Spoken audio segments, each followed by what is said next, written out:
Pag ano, hayaan nyo na siya para makalinya siya, ha? Pagdating dito, para hindi nyo naaagaw yung attention ng audience.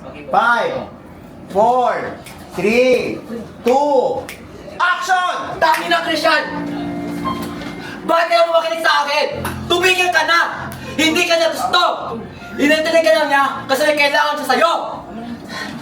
Hindi mo ba napapansin na siya siya sa'yo kung may kailangan siya? Bakula na! Di mo na siya napapansin, no? Matalino ka naman eh, Christian! Alam ko, matalino ka! Isipin mo na yung sarili mo! Mahal mo yung sarili mo! Isipin mo yung sarili mo! Tanggapin mo yung katotohanan na ang gusto mo ay ayaw sa'yo!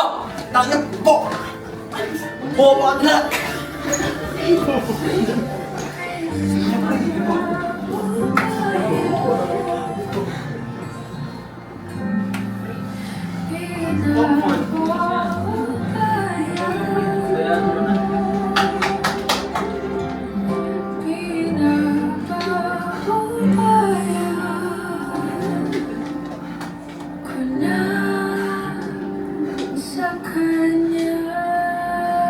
Mas magaling ka kay Tamer.